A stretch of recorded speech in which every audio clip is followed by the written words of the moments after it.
अगला दिन संडे का हो और तुम्हारा मोटरसाइकिल राइड प्लान फाइनल हो जाए तो ऐसा कैसे हो सकता है कि मैं अपनी बाइक बिना वॉश किए राइड पे ले जाऊं, वो भी तब जब अपनी बाइक दिखने में थोड़ी सी डिफरेंट हो।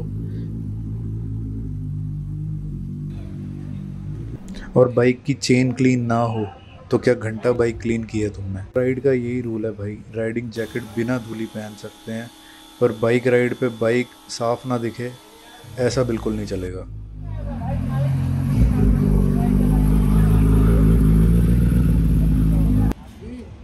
और ये वाला कोट तो आपने बहुत बार सुना होगा, if you don't look back at your car after you park it you own the wrong car.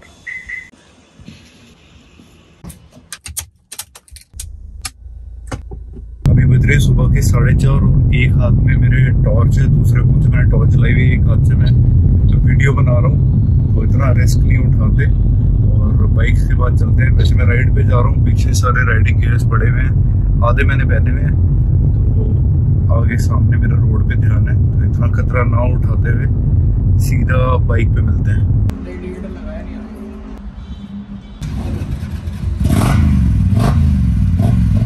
एक इंस्टा 360 इसमें माउंट किया है फैट बॉय में और एक मैंने अपनी बाइक में माउंट करा है। डिफरेंट पर्सपेक्टिव है, आज ये ट्राई करूँगा। पहले नीचे लगा हुआ था बहुत बट वो समझ नहीं आ रहा था, उसमें ये पूरा जो विंड स्क्रीन है वो नज़र आ रहा था। आज कैमरा की हाइट थोड़ी ऊपर रखी है। टिंग चिका टिक चिका क्लैप कर लेते हैं।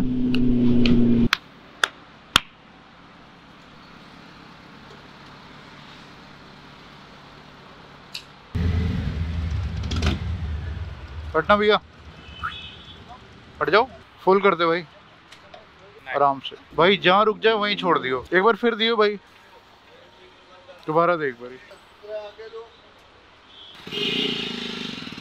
यार 1 मिनट हो नहीं रहा पे, रुक जा मैं दे रहा हूँ। नमन 996 पे करना, मेरा पता नहीं क्यों नहीं चल रहा, ना गूगल पे चल रहा है ना पेटीएम चल रहा है। हाँ स्क्रू ड्राइवर भैया की बाइक में, मेरे को नहीं देने, उसको कराओ। अरे वो मानेगा नहीं, आपने कहीं पे भी कर दिए, दोबारा ले ले स्कैन, अब दोबारा कर लो स्कैन।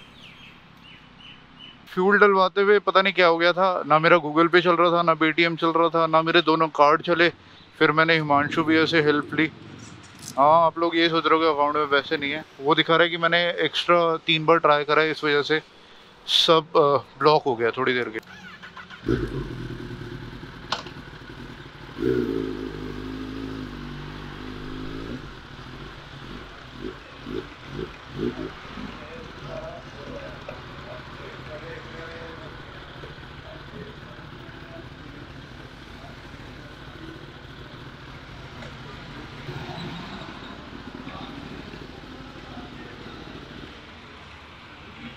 गर्मी में इतना बुरा हाल है ना, बस कहीं खड़े हो जाओ सारे कपड़े पसीने से भर जाते हैं। क्या कह रहे हो? साइकिल जैसी लग रही है। हाँ बिल्कुल एकदम से कॉम्पैक्ट सी। मैं भी उस दिन बैठा था ना, और टैंक से बहुत ज्यादा स्लिप करती है ये।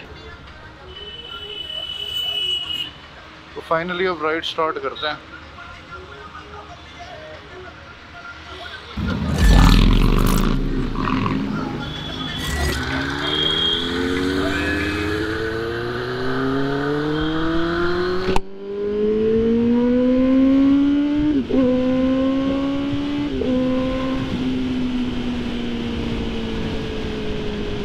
अब थोड़ी हवा लगी है तो थोड़ा सा आराम आया भाई। कहीं खड़े हो जाओ, इतनी गर्मी में राइड करना बहुत मुश्किल है। और आज हम लोग वैसे भी बहुत लेट हो चुके हैं। जनरली जब हम राइड स्टार्ट करते हैं तो अंधेरा ही होता है, और आज फ्यूलिंग में ही बहुत टाइम लग गया।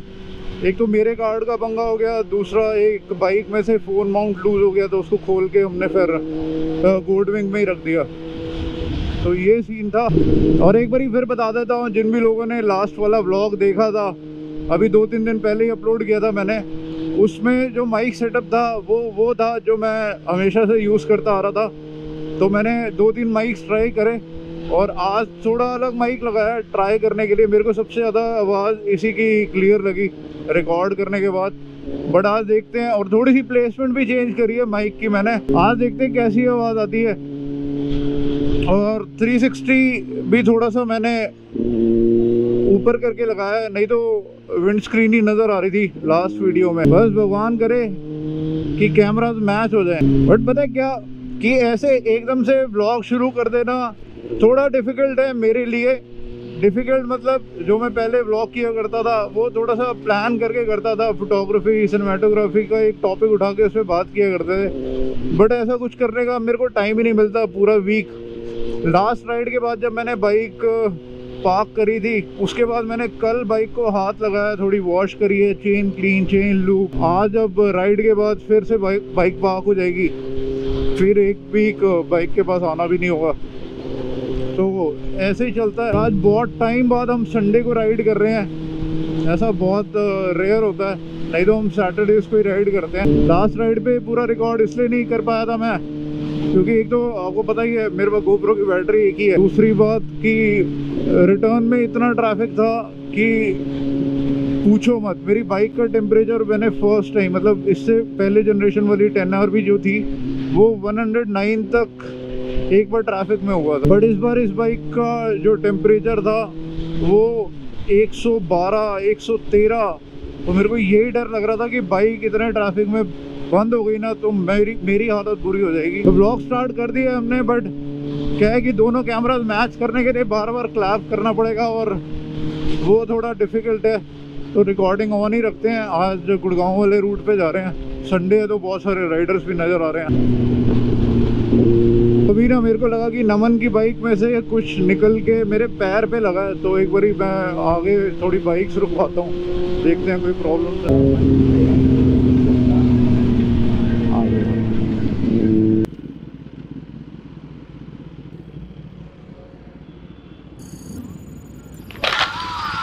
नमन की बाइक में से ना कुछ निकल के मेरे पैर पे लगा था, पता नहीं क्या निकला है। आपकी बाइक में से ना कुछ निकल के मेरे पैर पे लगा, मेरा पैर ऐसे था। हैं? पत्थर भी उड़ रहे थे, मेरे पैर पे भी लगा है। नहीं पत्थर नहीं था, आपकी बाइक में से निकलते हुए देखा मैंने कुछ। ठीक है ना, ब्रेक वगैरह ठीक है? अभी तो ठीक है, पर आवाज छोटी आ रही थी। ब्रेक चेक कर लो बस, ब्रेक ठीक है ना? हाँ ब्रेक तो ठीक है ना। चलो फिर चलो।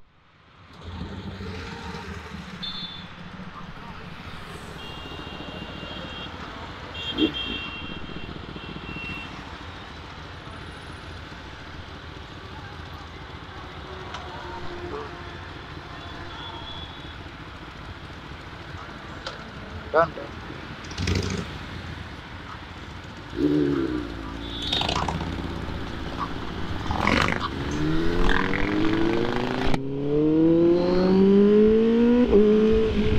360 कैमरा बिल्कुल मेरे फेस के सामने लगा हुआ है, बिल्कुल गोल गोल सा बबल हेड जैसा फेस आ रहा होगा मेरा। पहले थोड़ा नीचे माउंट था तो 2-3 फ्रेंड्स ने मुझे बोला ब्लॉग देख के कि भाई पता नहीं लग पा रहा इसको देख के ना कि हेलमेट है कहाँ, नीचे चिन्ह नज़र आ रही है, तो इसलिए थोड़ा इसको ऊपर कर दिया है। और ये स्टिक इनविजिबल है और नज़र आएगी नहीं। एक 360 फैट बॉय में भी लगा हुआ है, इन्होंने थोड़ा सा ऊपर माउंट कर दिया है।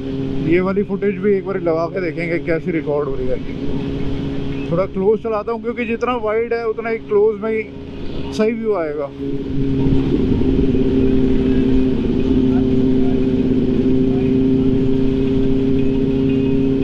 ये जो इशारेबाजी चल रही है ये पीछे राइडर्स को अलर्ट करने के लिए, जैसे कोई स्लो चल रहा है, कोई साइड में रोक के गाड़ी खड़ा हुआ है तो पीछे सबको पता लग जाता है। तो अभी के लिए GoPro को ऑफ कर देते हैं थोड़ी देर, थोड़ी सी बैटरी सेव कर लेते हैं। आगे ऐसा ना हो कि मेरे पास रिकॉर्ड करने के लिए कुछ ना बचे और ये सिर्फ रोड ही रोड रिकॉर्ड होती रहे।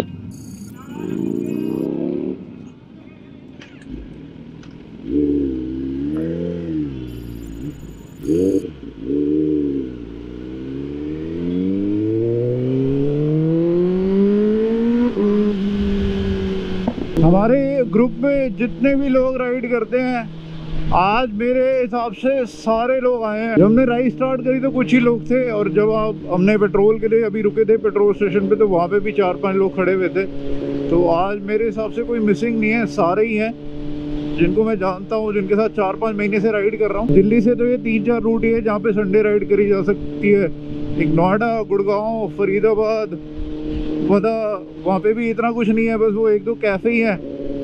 और एक ये KMP वाला रूट है एंड एक बेरड वाला हाईवे भी सुंदर हो गया, वहाँ पे भी काफ़ी लोग अब राइड पे जाते हैं। तो यही 3-4 हैं। बाकी कोशिश करी गई थी मसूरी वाले ट्रिप पे ब्लॉग करने की, बट वो मामला फेल हो गया उस टाइम के लिए, उसका कुछ नहीं कर सकते। अब कभी लॉन्ग राइड का प्लान होगा तो शायद मेरे पास अच्छा माइक हो और अच्छे से रिकॉर्ड कर पाए। क्या फ़ायदा था अगर अच्छे से साउंड रिकॉर्ड ना होती तो। ओह, मैंने क्लैप तो कर दी थी बट 360 कैमरा ऑन ही नहीं था, तो 360 से मैच कराने के लिए एक बार फिर से क्लैप कर लेते हैं। तो ये ऐसे ही मैच कराना पड़ेगा, साउंड तो रिकॉर्ड हुई नहीं होगी तो क्लैप को सिंक करा देंगे, उससे मैच हो जाएगा। जैसे मैंने अभी दोनों कैमरा सिंक कराने के लिए दोनों के सामने क्लैप करी है, वो बाद में साउंड तो नहीं आई होगी बट उसको बाद में मैच करा लेंगे। बट ऐसा ही एक सीन मेरे साथ पहले हुआ था, 4 साल हो गए होंगे उस बात को। मैंने एक म्यूजिक वीडियो किया था, बजट थोड़ा ज़्यादा था तो कैमरा मैंने रेंट किया था बाहर से। तो क्या है कि उसके साउंड बार्स वगैरह कैमरा में सब शो हो रहे थे, वो सब चीज़ें चेक करके मैं रिकॉर्ड करना स्टार्ट करता हूँ। साउंड बार्स पता नहीं कैसे उसके चल रहे थे और उस पर मैंने भरोसा कर लिया और पूरा म्यूजिक वीडियो, पूरे 8-9 घंटे की शिफ्ट थी और पूरा म्यूजिक वीडियो रिकॉर्ड करा। बट जब मैंने घर आके टाइमलाइन पे नेक्स्ट डे वो वीडियो रखा तो उसमें बिल्कुल भी साउंड नहीं थी, जीरो साउंड थी, जीरो। ज़्यादा बीट्स वाला गाना था वो, मतलब हर एक सेकंड में शॉर्ट चेंज होने थे। तो मेरे लिए इतना डिफिकल्ट हो गया था और डेटा इतना सारा होता है म्यूजिक वीडियोस का कि मैं बता नहीं सकता। मेरा एक्सपीरियंस इतना ख़राब था। उसके बाद तो मैं जब भी रिकॉर्ड करता हूँ साउंड डेटा चेक करे बिना ऑन द स्पॉट कभी रिकॉर्ड नहीं करता ऐसे।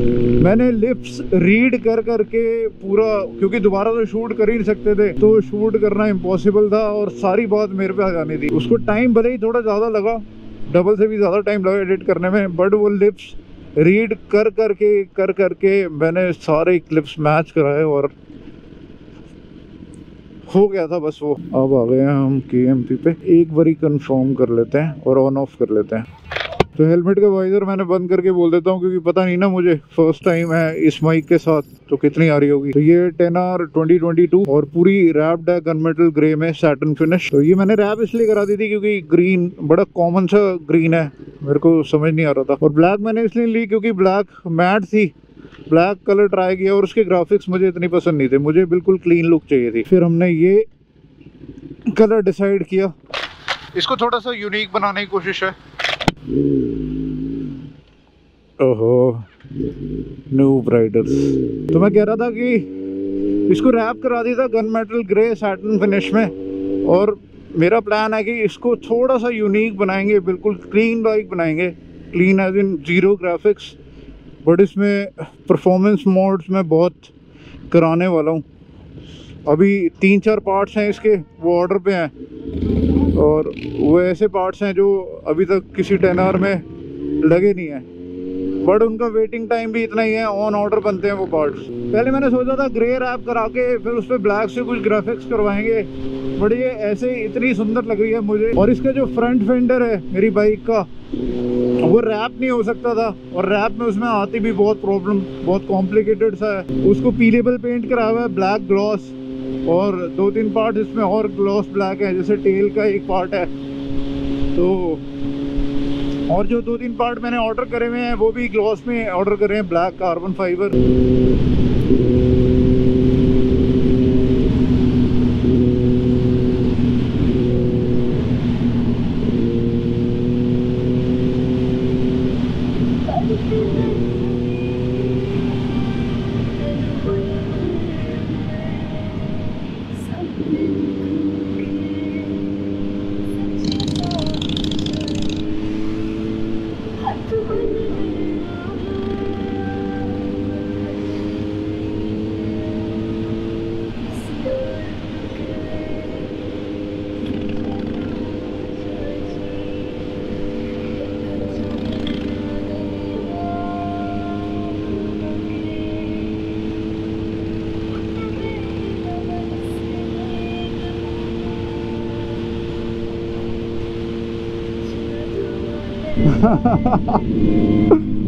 तो ये वाली क्लिप जरूर अटैच करूंगा उस कैमरे से मैच कराना बहुत मुश्किल है। पाजी हमेशा अपना कैमरा ऑन ही रखते हैं, तो वो इतना सा पार्ट निकालना उस कैमरे से थोड़ा डिफिकल्ट होगा, बट ये वाला पार्ट तो जरूर निकालेंगे। आज मजा आ रहा है राइड करने में। तो लास्ट राइड में हम फंसे थे, मतलब उस हाईवे तो इतना ट्रैफिक जाते हुए भी, और वापसी में तो हम एक जगह पे स्टक ही हो गए थे, और इतनी बुरी हालत हो गई थी बता नहीं सकता। ये वाला हाईवे अच्छा है, मोस्टली राइडर्स यहीं पे राइड कर रहे हैं। पीछे भी बहुत मिले, इस हाईवे में भी बहुत है, बहुत आगे भी जा चुके हैं। अभी हम पीछे ब्रेक ले रहे थे, जब मैं आपको बाइक के बारे में बता रहा था, तो वो पीछे एक राइडर का वेट कर रहे थे। तो राइडर तो हम क्या ही है, संडे हमने बाइक चलानी होती है, तो अपने आपको राइडर समझ लेते हैं। तो जब से मैंने अपनी बाइक में क्रूज कंट्रोल यूज़ करा है ना, वो अलग ही मजे हैं। थोड़ा सा 360 कैमरा टेढ़ा हो गया, अब ठीक है। अभी 100 पे है, क्रूज करते हैं। तो अभी जैसे क्लियर है, तो इससे मैं नॉर्मल बैठ सकता हूँ। जब से मेरे को क्रूज कंट्रोल की आदत लगी है, थोड़ा बैक को रेस्ट मिल जाता है। लॉन्ग राइड में मेरे को क्रूज कंट्रोल ने बहुत हेल्प किया। और क्रूज का मतलब ये नहीं है कि हाथ छोड़ के सो जाओ, बट ठीक है, अपने आप को रिलैक्स कर लिया, हाथों को थोड़ा रिलैक्स कर लिया, बैक को थोड़ा रिलैक्स कर लिया। मतलब मेरी बाइक में तो बहुत ही हेल्पफुल है। बाकी नॉर्मल बाइक्स तो है ही इतनी कंफर्टेबल, जो भी हमारे ग्रुप्स में है, तो डिफरेंट मजे हैं उसके। टिंग चिका टिक चिका टिंग चिका चिक चिका।